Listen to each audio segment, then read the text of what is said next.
Hello?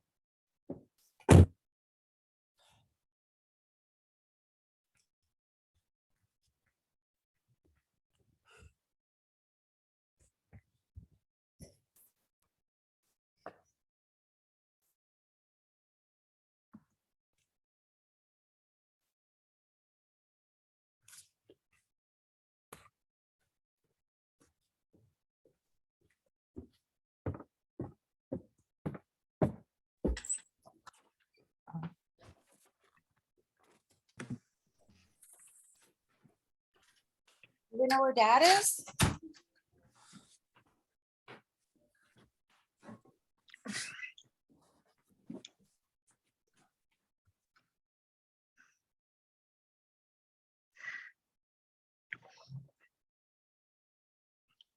Good evening. How's everybody? I see the time is upon us, 7 o'clock. Hope everybody's doing well. I see Dr. Griffin Jordan has joined us this evening. And so I want to do a little debrief on last week's case study, and then we'll talk about next week's case study. I want to cover the skip again, and we'll talk about the OMA a little bit, and then we'll conclude with our content for this evening. So to debrief on the case study last week, I hope after a week of reflection that all of you folks have finally figured out the case wasn't about Bobby at all. The case was about the teacher and her and what she did to avoid due process and to go after Bobby with a an illegal exclusion, year-long exclusion. And so one of the questions that came through in the reflections that you folks wrote after last week is what can you expel a student for? Well, first thing you need to know, you can't expel a student ever. Most you can do is exclude them for a year, no matter what they've done. There is no such thing as a permanent expulsion. You can exclude a student for 1 year, and at the end of that year, no matter what they did, they can apply to come back after that 1 year. Now, you can tell them no, and you can do that just like parole. You can do it every time their year comes up, but you cannot expel a kid forever. So 1 year exclusion is the most you can do. That's failing the kid for the year is the same as a 1 year exclusion. Even if you give them the opportunity to go to summer school, doesn't matter, still 1 year exclusion. What can you exclude? Under what conditions can you exclude a kid for a year? Well, as we know from due process, we would have to serve the parents notice. We would have to, if it's an EC kid, we'd have to do a manifestation termination. We got a 504, any of those things, we treat them the same way. Or if they were in intervention, we'd treat them the same way as an EC kid. And it would go to, there would be a due process hearing at the local school level with a representative from the central office. And then that decision would be made by the superintendent's designee, then the superintendent. Then it would go, an automatic appeal would go to the Board of Education, and then it would go to court, because it would have to be a criminal offense that caused that exclusion. So let's circle back to that now. We can exclude kids from school for up to a year, but it has to be a violent criminal offense. And so it's going to go through a due process hearing, a suspension at the school, a due process hearing, the superintendent's designee, the superintendent, the board's going to get an automatic appeal to the board. It has to be upheld at all of those levels, and then it's going to go to civil court because it is an act of, it is a crime. All of those due process fail safes have to be in place. You can't jump the line as a teacher and say you're out for a year. All those things. Or as an administrator, you can't jump the line and say you know even if they have committed an act of violence, they still get all those due process protections along the way. That's what zero tolerance is legal means. There is no such thing as you're just out, you have no recourse. You have all those appeals. You have basically 5 appeals before you're out. You can appeal the decision that the principal makes. If it's an assistant principal, you can appeal to the principal. If it's principal, you can appeal to their supervisor. Then you get it, and then if that doesn't happen, you get your due process hearing. That's your first one, and the superintendent makes a decision or is designated. And then the board makes a decision. So there's 5 appeals before you even go to court. That's for everybody. So your question to me is, Dale, what can you exclude a kid for? Well, it's real simple. It's in the handbook, acts of violence. Back to our violence. I think I've got it pulled up on a separate slide here to make it easier for us to see here. Let me go to this. These are the things that you can ask for an exclusion for a year on a kid. Again, there is no expulsion. You can't ask it. He'd be out, forever. Homicide, got to kill somebody. Assault resulting in serious bodily injury, assault involving a weapon. Just possessing a weapon won't get you out for a year. Rape, sexual offense, sexual assault, kidnapping, robbery with a dangerous weapon. Now, if you rob somebody with a weapon, or taking indecent liberties with a minor. If you insult somebody with a weapon, or if you rob them, but just possessing a weapon won't get you out for a year. These are the things that the school can suspend you for 10 days and request a year-long exclusion on top of that. And most of these, not most of them, let's see. Most of these, couple of these, I have seen students be able to do an alternative placement with a couple of these. You say, Dale, great day. The 2 assaults, I have seen students get assigned, an alternative assignment at the alternative school for that year. I have seen that with the 2 assaults. Now, the rest of these, generally, you're just out of here. But anything short of that, you're going to get an alternative assignment. So the notion that a kid cheating on a homework assignment would taken to this level. Somebody said, well, if the teacher did something excessive, as I said last week, there's nothing more excessive other than sexual or physical abuse of a child. There is nothing more excessive than what the teacher did. That's why this is the case study. This is the most harm that you could inflict upon a kid and it not be criminal, either a sexual or a physical assault. This is it. You've excluded them for a whole year. That's the most punishment we can give in our business. We cannot expel a kid. The most we can do. We gave this kid the most. This is the most excessive punishment that they could be given. You have to understand the law. You have to operate within that law. You have to understand due process. Due process takes time. It's hard. We talked about this in our discussion boards through the discipline in terms of due process and discipline, interviewing your assistant principal. Due process is hard. It takes a long time. You can't just, like a traffic cop, you get this, you get that, you get the other. You got to get statements. You've got to talk to people. You've got to let them give their statements. You've got to let them present witnesses. It takes a long time to process discipline, but you can't shortcut it, because as soon as you shortcut, that'll be the one that their family files a lawsuit against, that you didn't follow. Again, we got 2 types of due process. Substantive is, what does it say I get? As a child, as a parent, what does my child get? This is what they say that they get. And then what did they do?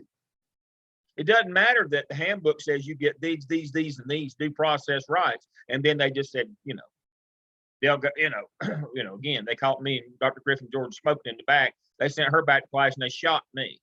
Doesn't matter what they said that was supposed to happen. That, again, what did you do? The substance of what you did, that's what matters. And as we said, we're trying to keep kids in school. We're trying to keep kids in school. We're working toward restorative justice rather than just punishment. This is at all levels of schooling. I'll just tell you, I just came out of the faculty meeting at the college. Now, I am the chair of the Ed Policy and Standard Committees this year. I've served 3 years on that committee. And so when we went to the faculty meeting today, it was a battle royal. I mean, I think some of them had foreign objects in the waistband of their trunks. And it was eye gouging and ear pulling today at the faculty meeting, because the Student Success Committee brought forth a motion to stop the faculty from weaponizing attendance and punishing kids overtly with with attendance. They're going beyond the university policy on attendance and doing their own thing. And the student success committee is trying to stop that. And you wouldn't believe how hard these folks are fighting to be able to punish kids. It happens at every level. Now, if it had been me, I would have never brought it to the faculty. I would have just decreed, you will not do this anymore.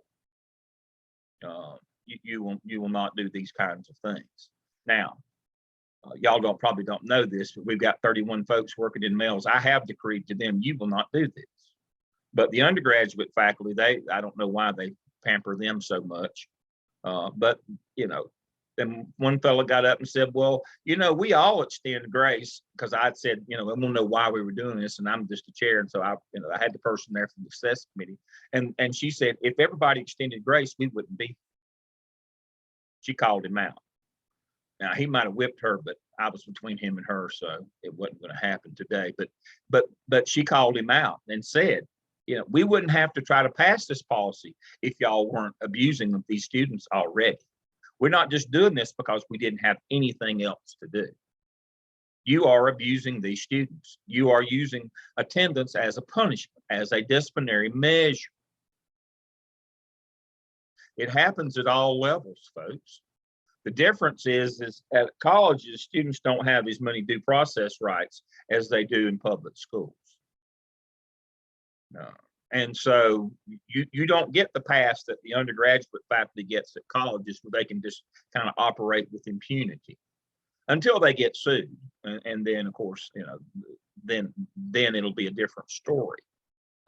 But the notion here is, in public school, when you're working with minors, they have due process rights as of 1969 in the Tinker case, and you must follow that due process. You can't do something as crazy as exclude a kid for a year over a minor infraction that carries a maximum of 1 day in school suspension. And you haven't done any of the 5 appeals along the way. He's just out. You cannot do that. If you have a teacher who does that, you have to decide what is your personal point where you can't where you can't deal with that person anymore. That's one of those things that you'll have to decide. There's a lot of politics involved in that. But I'm telling you, for me, it's real simple. You can't abuse kids. That has to be your number one.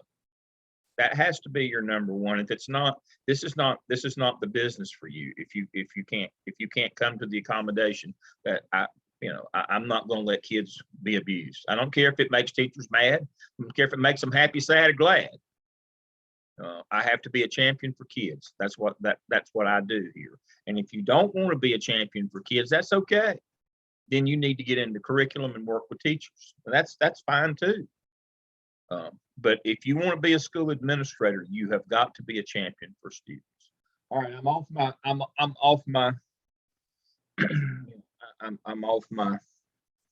off my horse here. I'm going to go to our two resident expert principals to speak to the politics of what we're talking about tonight. I think they opened that can of worms last time, but final thoughts from them. A few minutes from each of them on their final thoughts as we put this case study to bed. I'll start with Dr. Griffin Jordan. Okay, just a little minute about due process. It is something that you need to take your time with, because as Dr. Lamb indicated, there are several steps, and you could find yourself sitting in the middle of a lawsuit if you skip over these steps. We recently had a case where student made a threat.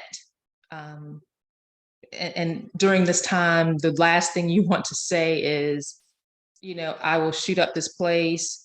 I already know that there are no cameras in here because I checked with the librarian already. I would aim for people with glasses and Black people. I mean, very specific. I would do it on this day. And he's just talking loud to his friends, So when I was made aware, immediately, first thing you do as an administrator you let your supervisors know. You let the people up there know, okay, this just came in. You let security at your district know, and then they guide you. You're never in it alone. Don't go at it alone. Let them guide you, and they will lead you through the right steps. We had to do a district threat assessment. That is major. We had to do a home wellness visit. All these things, we had to get witness statements, the student statements, the parents had to come in. All that is before I make my determination that I would recommend him. And I can't, like Dr. Lamb said, you can't suspend anybody. As an administrator, you can only recommend that they be suspended for a certain amount of time. It is not up to you. They make the decision at the district level. So after you gather all this information and make sure they know all of their rights and tell them that they can appeal the decision, then it goes with your recommendation to your supervisor, the superintendent, the board, et cetera. And they make the decision and then tell you what their, and the parents, what their recommendation is. So just in general, there are many steps. Don't feel you have to do it alone. Seek your supervisors and the support of your district safety and security department. They will guide you along, but don't miss out on any steps with due process. Dr. Hallman, let me interrupt you before you start. Just as a point of clarification, the limit of a principal's authority to suspend a kid is up to 10 days. You cannot exclude a kid beyond 10 days. That is the limit of your authority. Now, if you suspend a kid for 10 consecutive days and you tell them, I'm giving you a 10-day suspension, they automatically get a due process hearing. Automatically, if you give them 10 days. And during that time, if the hearing is held before the 10 days is up, it can be reduced at that hearing. So understanding, you can't exclude anybody. 10 days is the limit, and they automatically get a hearing with that 10 days. Regular ed, it doesn't matter. And yeah, thank you for special clarifying. ed, you got to do a manifestation determination before you can put them out. And well, you got to do manifestation determination, functional behavior assessment, an updated IEP, and an updated psychological evaluation from your psychologist before you can do anything. You got to remember because I was that. recommending for long term. So yes, Right. that was for the remainder of the year. So I Yes. couldn't do that. But anything under 10 days, yes, that stays at the school Yeah. level. Thanks for clarifying that. Yeah, but you can do 10 days with a recommendation for a longer term. But Mhm. that's above your pay grade as principal. 10 days is your limit, and they automatically get a hearing with that. So we have a hand raised, and so let's get the question. Hi, it's Kayla. Hey, Kayla. So can you suspend, so if I was a principal suspending us, or saying that I'm suspending a student for 10 days, so can the hearing be like after the 10 days, or can it be during? How does that work? Well, most districts try to have it while the 10 days is going in order to, speedy trial. Yeah. If they generally, if it takes more than the 10 days that they're out, which is generally 14 calendar days, if it takes more than that, generally the finding is they can come back to school. There'll be no additional. Mm-hmm. Okay. That now the law doesn't say that, but in most districts, if they can't get to you within that 10 days, then you're done.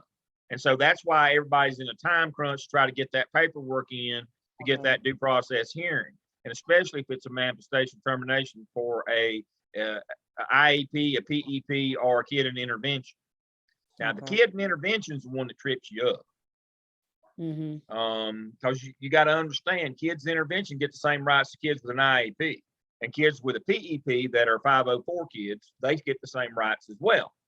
Now, those kids generally, you might run a little bit long on them, but you're looking, but that's understandable, because a lot of times those kids stay in school until they're hearing anyway. Just to risk not putting them out for too many days. Now, Dr. Hallman alluded to something last week. You only get 10 days with EC kids, or kids, again, with a plan. You only get 10 days total with them. But here's two things you got to remember about that principals make the mistake on all the time. And unfortunately, a couple of pretty good principals I had to move on from because they didn't understand this. In-school suspension counts the same as out-of-school suspension. If you change a kid's placement, that counts as a day. If you put him in ISS, if you do a bus, it doesn't matter if it's a bus suspension. If the kid didn't come to school or if the kid's in ISS, that counts against you. That counts against your 10. Now, you got to know that. Okay, I'll get to you just in 1 second, Cherie. Now, the corollary to that is this. You don't get that 10 days if the kid is showing a pattern. Let me say that again. You don't get that 10 days. See, I've had principals say, well, I'm just going to give him 1 day every time he does the same thing. That way, I've got 10 days before I have to do all that paperwork. No, don't be dumb. The third time an EC kid does the same thing, he skips to the front of the line just like it's 10 days. You got to do the manifestation paperwork, off we go. So the notion that I can suspend him 1 day 10 times for the same thing, no, you can't. Third time, kid does the same thing. Third time, EC kid does the same thing. We have to go deck 5 and start the manifestation. Third time. Well, I've only suspended him 2 days. I've still got it. No, don't matter. He's showing a pattern. He moves to the front of the line. You got to do the paperwork and off you go. So in-school suspension counts, detention counts, bus suspension counts, all those things count on that 10 days. And you only get 3 times if it's the same thing that they've done, regardless of how many days you give them. I only gave him 1. Don't matter. Third time, pattern, got to go. And if you don't, it will not go well for you. All right. We got a hand raised. Question. What if there's not an official like ISS or detention policy in place, but teacher gives the kid like a timeout, and so the kid ends up being pulled into the principal's office and hangs out? Does that qualify as an ISS if they're being removed from instruction? Absolutely. You changed his placement. You moved him out of the room. You moved him out of the room, his placement's changed. That's just the way it goes. You got to know the rules, because I guarantee you the advocates and the Children's Law Center and the parents know the rules. You better know. You better not be the last one to know. And by the way, when you take a kid out of school and you just send him home and you don't send any paperwork and you say, well, this is what he's just we ABC'd him. Absence before conference. He can't come back till he brings the parent. That's illegal, by the way. That's called what's commonly known as a therapeutic suspension. You can't do that. If you send a kid home, he better have the paperwork. She better have the paperwork if you send them home. There is no such thing as therapeutic suspension or absence before conference. Those things are all illegal. Can't do that. And you will get called on EC kids, especially. Most of the time, that's only used with EC kids. Now, I have seen it used with regular ed kids. It's illegal for them too, but it is especially illegal for exceptional children, where I'm trying not to use up my days. I've had principals and I go say, why'd you do this? Do I need to make you a sign and make you wear a helmet? Why did you do this dumb thing? Well, I'm trying not to use up my days. It don't matter what you call it. Your days are used up. You got to know this. If you change this kid's placement, if you put him in another room or if you put him off your campus, that counts as the total. And you cannot send the kid home without paperwork that you have formally suspended him. There is no such thing as therapeutic suspension. I know it's done, but it's illegal. And it's a loser in court every time. Every time it's a loser in court. All right, another hand raised. I'm sorry, this is my last question, but I'm originally from Massachusetts, and I've worked at a school where they have, I don't know if it was the principal or they talked to the district and they recommended this 45-day placement for a student. Yeah. What is that? What is that considered? Well, that's just a change in placement. You can change a kid's placement. Okay. And so at the end of the 45, okay, so you can change it. Okay. Oh, yeah, So you can change a kid's placement. You just what have if, an IEP meeting and change their placement. You can do that. Okay. And as long as you've determined that it is not a manifestation of their disability, you can put them in an alternative school, or you can change their place as long okay. as it's not that's what that paperwork's for. It's for Mhm. changing placement. Okay. That's what that is. Now, generally, we don't move them more than 45 days. Mhm. They can go to an alternative setting for 45 days. Now, the problem is your alternative setting has to have EC services. There's no waiver of those because you put them over to your alternative school. You can't say, well, we've changed their placement over to the alternative school. And oh, by the way, they'll just have to be in regular ed classes because we don't offer EC. Well, then that wouldn't be an appropriate placement. Mm. So, Okay. so your alternative program has to have EC services appropriate to what the kids needs in order to change their placement. And just to piggyback on that, that's what happened to the student that I was talking about. It was he was out January and part of February, and Yep. he was assigned to our alternative school and like dual enrolled. He wasn't an EC student though, but he was dual enrolled with our school and their school, and now he just returned to our school. Right. So that was his. I recommended him for the rest of recommendation for long term for the rest of the year, but he got 45 days. He got 45 days. That's what I mean. You all you can do is recommend beyond your limit of suspension. Now, remember that 45-day placement, that's not 45 school days. That's 45 calendar days. That's another trick. I've seen principals yell and scream and pitching a fit and call me in my, downtown. Why is this kid back? He's gone 45 days. And that's when, take your shoes off and count. It's been 45 days. And they're like, but I thought it was 45 school days. That's why we don't pay you the thing. 45 days means 45 days.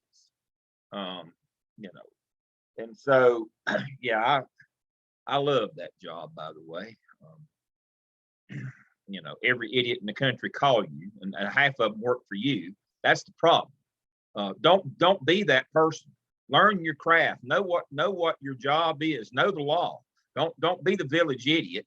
And then the people that you're working for know that you don't know what you're doing. Then they don't have a lot of faith in you. So you should be just as informed as those advocates are, or those attorneys over at the Children's Law Center, or those parents of exceptional children. You should be as informed at least as they are. The information, the materials out there. We're going to cover that in 2 weeks. There's no excuse for you to not know the law with all these, with suspension and expulsion and exclusion and zero tolerance and EC and how they factor into all this. There's no excuse for you to not know this stuff. If you're going to be in charge of a school, you need to know these things. Dr. Holman, we're finally to you. Well, I was going to say, I don't want to be the village idiot either. But a couple things you had mentioned, this is the part where I guess if you're, preparing to be an assistant principal, be at the table for these conversations. Ask to be there. Don't just take care of buses and butts. The kind of conversations you have will never be the ones that end in a one class period ISS referral. You want to be there to have a conversation regarding some of these more complicated topics with nuances. And I'll use this one. So Dr. Lamb mentioned that every exclusion or every separation from a classroom could be a day of the 10 days that you have for an EC student. But if it's in their BIP that they are to be moved from a classroom to another classroom as part of that behavior intervention plan, that's not part of it. It's only when we get involved and we start to put our opinions into it that causes the problem. So let's just say that, I know that Jimmy keeps having a problem with cussing in class and disrupting class. And so instead of him going to in-school suspension, I put him in the conference room outside of my office every time. Every time I do that, I really am then excluding him from his learning environment. But if the teacher in the classroom says, well, I'm going to send him to another EC teacher's classroom to receive services, whole different situation. Yeah. You got to work within the situation of what you know, the content that's there, the legal ramifications, because what you don't want to do, and I'm going to use this word, if you insert your opinion into things, that's typically when you run up the risk of making a problem happen. Yeah. I would never put your opinion into a statement. I would never write your summary of what you thought somebody else said. I would never create in somebody else's, statement the language you think they should have used to make sure that it fits the narrative you want to present. Just go with the facts. Just keep it simple. Do things above board.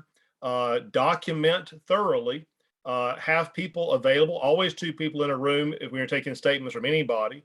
Always those kinds of moments that you have. And like Dr. Lamb said, know the law, know the nuances, and as an assistant principal, be at the table. Ask to be present, and even to be part of long-term suspension hearings if your district has them. Yeah. Great to be one of the three people on the panel to listen and understand what that next step looks like in case it ever does happen. Yeah. Can In I say Charlotte- one more thing? Yes. Dr. Holloman, you're spot on. If you're not at the table, you will not be as prepared.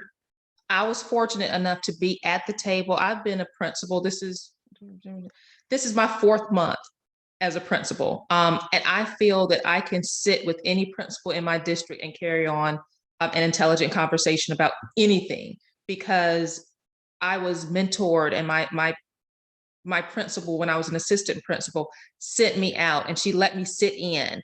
I was wherever she was. So I got all the information that I needed. I really was the second principal at the school, and she gave me that. So you're going to have to, as an assistant principal, you're going to have to work with your principal to let them know how important it's going to be for you to be at the table. Like Holloman said, don't just do buses. I did that too. I did buses, textbooks, all of the other stuff.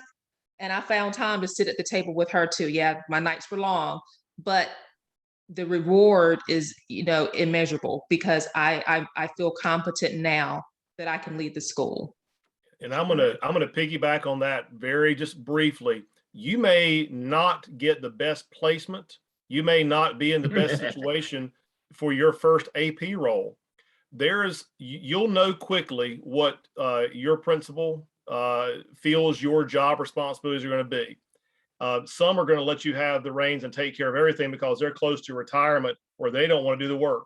Then you get a lot of experience. Some are going to micromanage you, and if they do that, you're really just doing lunch duty, parking lot duty, bus duty, whatever it might be, and you're getting very minimal, experience. You may want to look out for yourself and your professional goals at that point in time, and even ask the question, A, can I be at the table for those conversations? Or B, is there a better school that I might be a better fit at? And you take that step sometimes. Yeah. Well, it's just like our activities this semester. You can see it's a lot of going and interviewing people and sitting in on meetings and doing those things. It's the same way when you get to be an AP. And again, that list of suggested activities you have during your clinical, you notice that most of those are these kinds of things. Which list is the longest? The leadership activity, sitting in on those parent meetings, IAPs. Which list is the shortest? Bus duty. As I've told you, I figure once you figure out buy a coat long enough to cover you behind in cold weather, you pretty much got bus duty whipped. Don't get run over. That's kind of understood. Don't get run over and wear a long coat in cold weather. Other than that, you've got it. And then, the next longest list is the technical things, like power school and those kinds of things, and learning power school and EVOS and the evaluation system, those kinds of things. And so but that's what we're talking about. Now, back to one final point on what Dr. Holloman said. Most of you are in a school that either formally or informally uses PBIS, positive behavior intervention system. All right. Part of PBIS is rolling. That's what we're talking about. Rolling a kid that's having a problem in one room to another. We use it for regular ed kids. And if we write it in behavior intervention plans, BIPs, that's one of the things you got to check when you're doing that manifestation determination. If it's written in there, it is not a change of placement. So most schools, especially the ones that do formal PBIS that actually use the system, and they use all of it, which is, if they use it all, they're using rolling. Whether you roll a kid who's having a problem in this room into another, they pretty much, that's standard in those BIPs, but don't assume that it is. You need to make sure you know that it's there before you start moving those kids, before you let them start rolling those kids. And sometimes teachers will say, I didn't know he had an IEP, or I didn't know he had a PDP. Well, again, you better find out. And it's a good policy, it's a good practice if your school is a PBIS school that uses rolling, to make sure that that is written into all the BIPs, that you can get it written into in their behavior intervention plan. That way it's not a change of place, but sitting in a conference room is, or sitting out in the hallway is, sitting in ISS is. That's all a change of place. And that counts against your total of 10 days. All right, so that kind of moves us into our case study for next week. I want to talk about it quickly before we get to cyberbullying and sexual harassment. Our case next week is a funding case. It goes back to Leandro. Read that Leandro decision from Duke, that in the Leandro language. Now, there's some money in Leandro that comes from the lottery and some other places, just some pork barrel money that's allotted by the General Assembly. But the whole notion of Leandro was to change the state funding formula. It's a flat formula where a kid in Manio, out in Dare County, he gets $8,000 from the state. State district gets $8,000. Over in Murphy and Clay County, they get $8,000. Charlotte Mecklenburg, they get $8,000. Guilford, they get $8,000. Durham, they get $8,000. Franklin, they get $8,000. It's a flat formula. The money comes with the kid. Now, not only did they say, we're not going to do a district power equalizing where we take money from the wealthier districts that they can make up with local revenues so that everybody ends up with the same. They said, no, we're not doing that. And districts aren't allowed to do that either. Maybe you got to understand. So the case next week is about the superintendent. Now, what he did a partial the year before, probably used some extra money, but now he wants to take all the money and differentiate the money with the high risk kids. So that means taking money that comes for this kid, but giving it over here to the school that's got that kid. So that's the crux of this case. Is that legal? Is it moral? Is it ethical? Can you move federal money that's earmarked for one thing to another? Can you move state money? Can you move local money, even though it's local? Your school board is unempowered. They have to go to the county commissioners. They have to present them a budget. They approve the budget. Can you spend the money differently than what you told the commissioners you'd spend it for? Those are the questions for next week.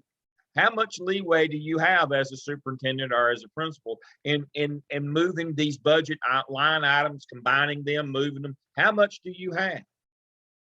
Even though you've got this great idea to get the resources where you need them, is it legal? Can you do it? That's the question for next week.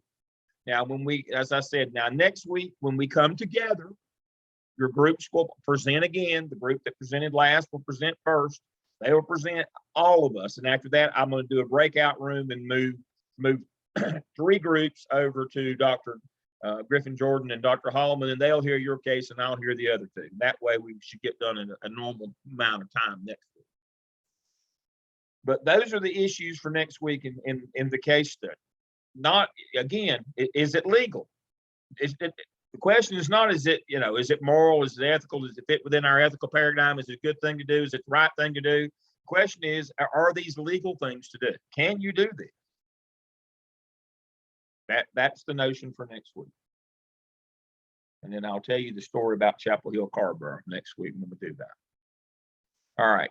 Questions on case studies. The one we just finished, the one we're going to next. Are we good on case studies? Everybody good? All right. Let's talk for a minute about the OMA and the scoring of the OMA. About the last point of the OMA from 3 to 4, and 3 is a great score, by about the last point is not dependent upon you, it's dependent upon your school. Let me say that again. I told you that a couple of weeks ago and reminded you again. A lot of you are not going to get fours. It has nothing to do with how hard you worked or how well you write. Again, go back and read the rubrics for that. A lot of it's dependent upon what happens at your school with the schedule and what kind of schedule that you redid and the suggestions that you made. A lot of that is out of your control, and your evaluators will acknowledge that to you. But that doesn't change the state grading route. That some of you can't achieve a perfect 4 on that, you know, I'm sorry for that, but everybody can achieve a 3. The rubric is set up, if you go back and read the rubric is set up where if you do a good job, everybody can get a 3, you know, and move on. But the conditions that you work under in your school determine that last point. It's just the way it goes. The state's not going to change the rubric, so we do the best we can and we move you on. There is no revisiting it. It won't change anything. It won't change the rubric. So don't worry about that. Now, the scores have been great, and we're about done with the OMA. The scores have been great. I've been very pleased. There's not a problem at all with the scores. Scores have been very good. The graders, the evaluators have been very complimentary of your work. All right, so let's talk now about the skip. Is anybody having problems with the skip? I want us to remember I'm gonna go through it quickly. I'm keeping an eye on our time here. I'm gonna go through it quickly. I can move out of that. Let's see.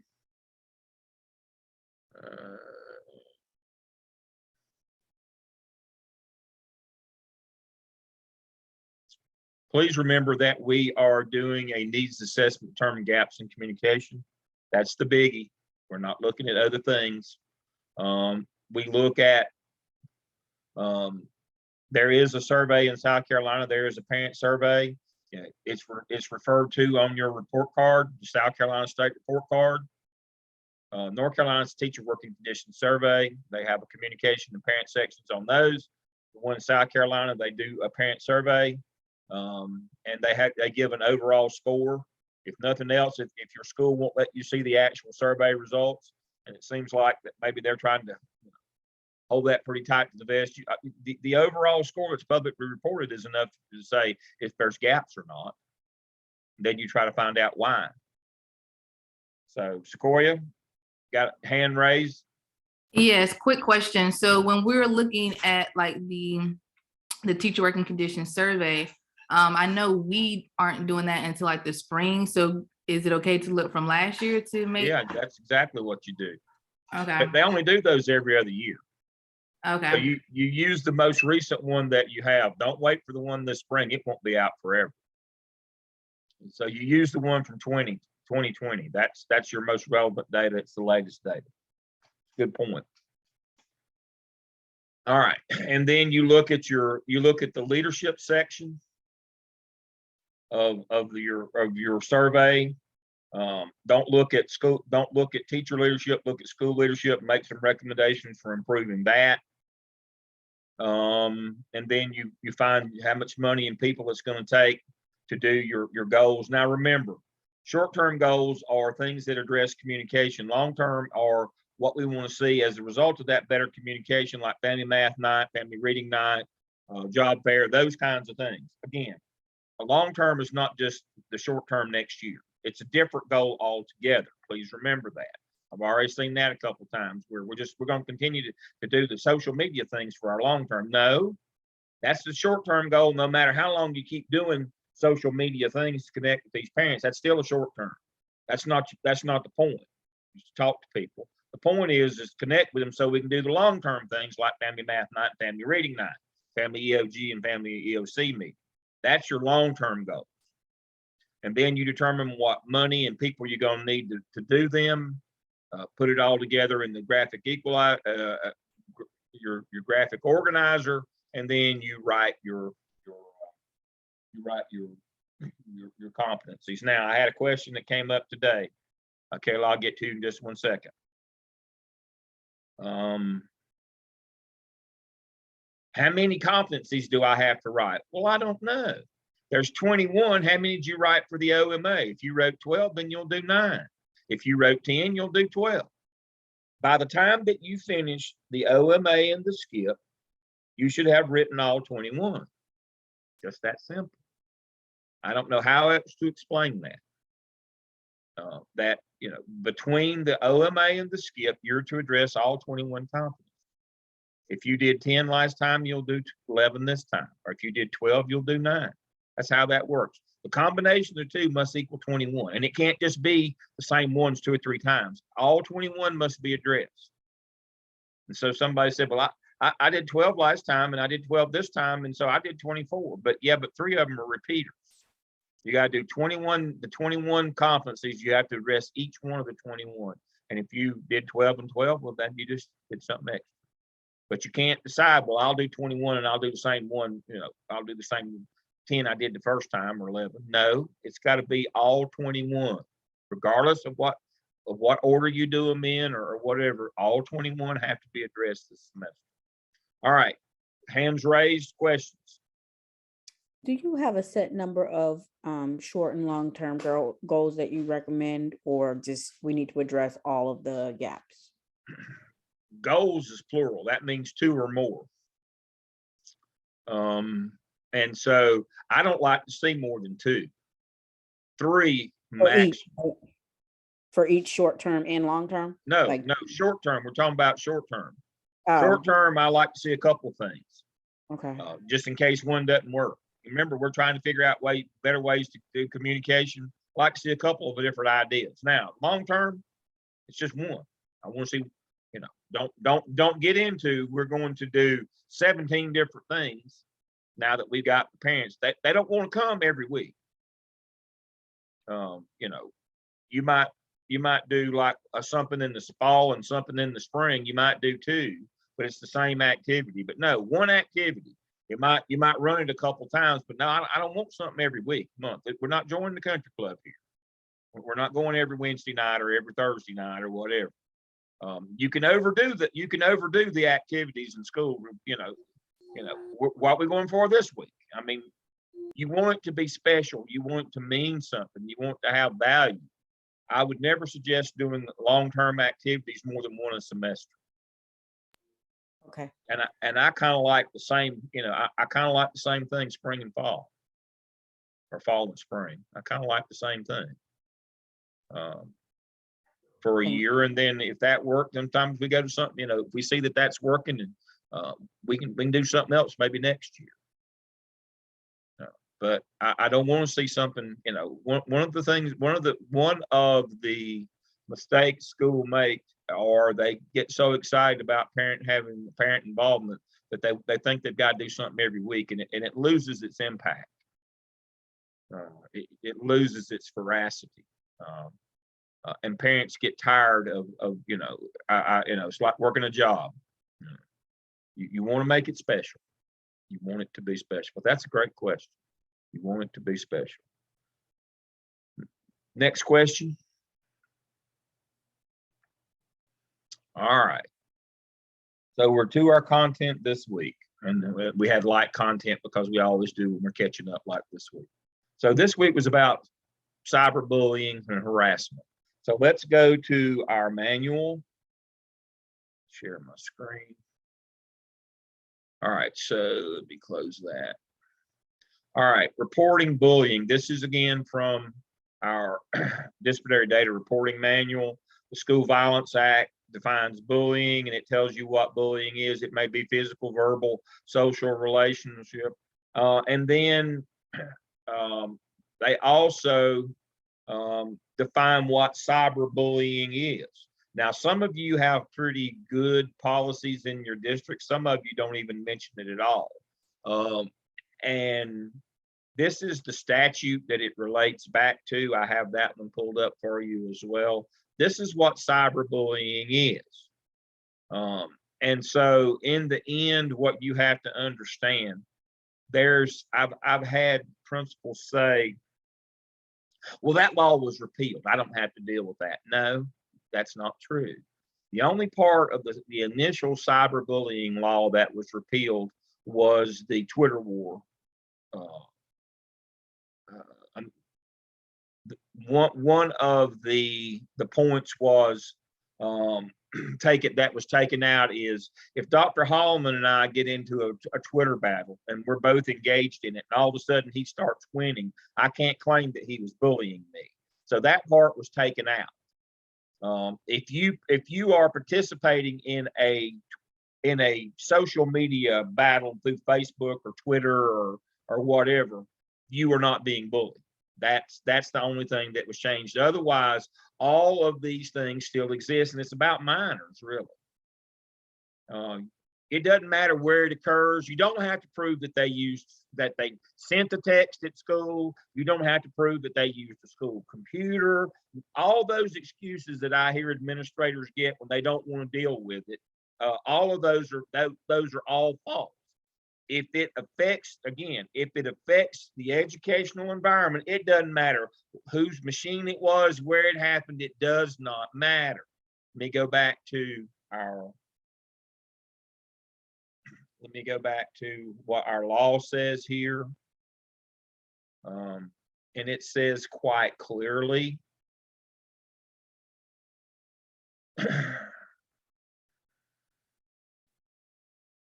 it doesn't matter where it takes place, as if it creates a hostile environment at the school. If one kid is standing on the bus lot and he's waiting on the other kid that's been sending him stuff over Twitter, and he gets off and first thing he does is punch him in the nose, I would say it would be hard to argue that your educational environment wasn't disrupted. Since it's not even, we hadn't even got to breakfast yet, and the whole school's off, we done turned it out today. But you've got to understand, you've got to deal with social media and bullying, cyberbullying. It is a bigger problem than physical bullying nowadays. Kids are too lazy to physically bully now. It's easier to do it via social media, and you're going to have to deal with it whether you want to or not. Now, my story for the evening is I trained a young AP, and they were at a high school in the northern part of Mecklenburg County, and he saw a kid gathered around a phone looking at pictures and realized that, this doesn't look exactly right. So he confiscated the phone from the kid, and he was smart because he'd been through this class, and he got law enforcement, he got his school resource officer and got him involved. Now, one of the reasons why you want to get the school resource officer involved is if there's a crime occurred, they need to be there. But they have subpoena powers if they have probable cause. And sure enough, this was an 18-year-old boy at the high school who was coercing young girls or getting them to send him naked pictures, and then he was blackmailing them, having sex with underage girls using those pictures. Now, he found that out. It was quite a scandal in the northern part of the county, but he found it out because A, he was paying attention, and B, he didn't just say, "Oh, it's not my phone, not my problem." He made sure he got law enforcement involved from the very beginning. And so your answer this week on cyberbullying, when I responded back to yours, is it doesn't matter where it occurred. That's immaterial. It doesn't matter whose machine it was, whether it was Billy's phone or Jimmy's or Johnny's or a computer in the lab or a computer at home. It doesn't matter. It does not matter what the device is or where it was sent from.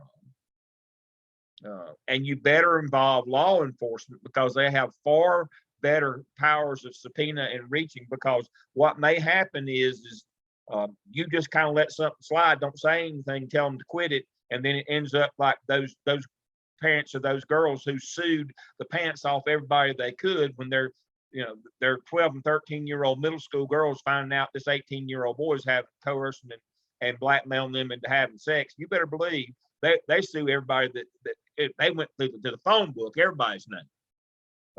You better be clean. You better make sure that you say, well, their parents won't like it. That's not part of your job, making them happy. Again, this is about not losing your house. If you let something like this happen and you don't follow up on it, and it's a violation of the law, those victims advocates will come after you. You'll just hope to only lose your house. You hope that you don't lose your freedom to go along with it. This stuff, it's out of control. It's the biggest issue in schools today. If you ignore it, it will come back. That is not the appropriate response. You better take care of it. You better follow up on it. You better deal with it. That is my advice to you. Doctors, our time is running short, and I apologize. I've only left you about 6 minutes, about three minutes each. For your view, since you live it every day, of cyberbullying and social media in public schools today. Either order you'd like to conclude us tonight. I'll go. Encourage every parent to go and buy the cheapest hammer they possibly can find, destroy the device, and end your worries. I have so many meetings with parents who tell me, I don't know what I can do to stop it. I wish I had the power to end this. If only someone could give me some advice. I'm like, you pay the phone bill, you give them the device. It's almost an entitlement now, and you'll see it. It goes from high school down to elementary school. It used to be a high school issue, then it became a middle school issue, and now it's showing up in elementary school. You'll probably run into it at any grade level. I would definitely encourage you to work with your school improvement team, hopefully your district, to put in place some type of a policy, at least on your campus, so that the distractions in class are at a minimum, that you have that. And when it comes to the bullying piece, make sure you clearly define that when you speak with teachers and even parent groups, if you can do that, about what it is. Sometimes they don't even understand that the things their kids are sending, or even the kids themselves, that what that is may not be bullying, but it's definitely harassment. We use a term called proximity harassment. Sometimes you're not really harassing them, but you're talking about them in a third person. You know that teacher at Gardner Webb with the glasses and the gray beard who's always talking about stuff? He's always trying to start things. Well, I never named anybody, but everybody else in the conversation knew exactly what we were talking about. So you'll start to see things like that, and you'll have to address it using board policy, general statute. And it is not always about what happens on campus. It's what happens and affects the nexus of campus, the nexus of the students and all the people involved in it. Excellent. So we had a hand raised before we go to finish up with Dr. Griffin Jordan. Evan? My question was specifically about airdropping and how it's anonymous, and how do you guys address that? For us, I mean, typically what's airdropped will be a screenshot of something or a video. The source is what you're looking for, and it's really hard sometimes to pinpoint the source. It depends on the level of disruption, what occurs, but you typically know the content. You know, if they're airdropping a video that occurred on campus or something else, you at least know who it was that was in the room, because there's video evidence of whoever was around. You know, it's about doing your due diligence and finding out the names and investigating it. I don't know if you will always catch every kid who's doing the wrong thing with a device. I think technology has become so anonymous now.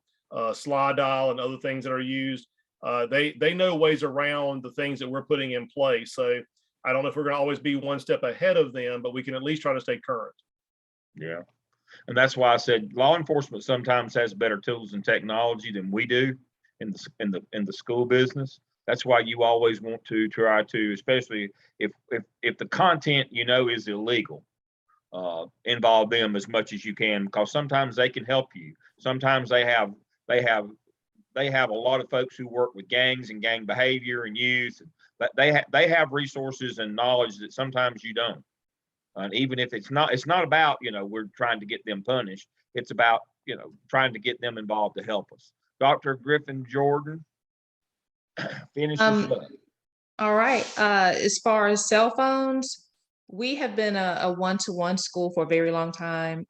We use our cell phones in some educational lessons. We play Kahoot and a variety of other games where students are allowed to use their phones.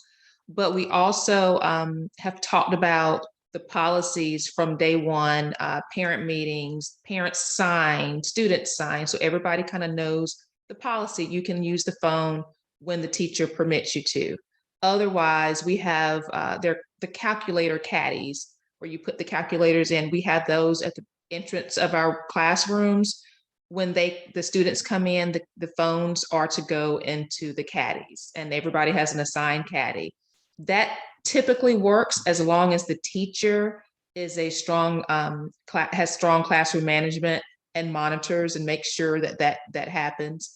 And we've been doing it for so long now that the students are used to it. So that works fairly well. As far as just general social media and just monitoring student access, Durham Public Schools has, and my school was a pilot of a program called Gaggle. And it is where there's a system of monitoring any district device. So all of our students have Chromebooks. Any type of Chromebook, any type of information that they put up there, they have keywords and the school is alerted. So we did a pilot. I think we're going to go full-fledged with it next year, but it has been really, it's been an eye-opener to see what the students are actually saying. And I think eventually they're going to catch on, okay, I can't do this on my Chromebook, because they're smart. But for at least for a few years, Gaggle is going to help us to be able to pinpoint through the IP address who is saying what, if they're talking about suicide or if they're talking about going to somebody's house, shooting them. I mean, it picks up all of that and it alerts the school and the school system. So that is a good program. Thank you, Dr. Griffin Jordan. Dr. Hallman, Dr. Griffin Jordan, thank you both for our resident principals tonight. You're hearing it from people who are living it every day, folks. I would take heed to what they say.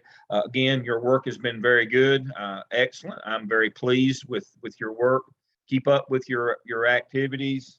We should be moving into the skip. For those of you, should be finishing up the OMA and moving into the skip. Stay with it. Don't, best way to finish on time is not get behind. I know that's an oxymoron, but I'm very pleased with the quality of the work that you're doing. Everything seems to be good. If you have questions, be sure to let me know. Email me, call. We're always available. Either of your two coaches are available to help you as well. Probably in 2 weeks, we'll talk about your competency folio. Everybody should be through with the OMA. I want to make sure everybody's through before we start talking about doing artifacts, but we'll talk about that in 2 weeks, and we're set up and ready to go with that. All right. We'll see you all next week for our case study. Everybody have a good week. Thank you for joining us tonight. Bye-bye. Good night.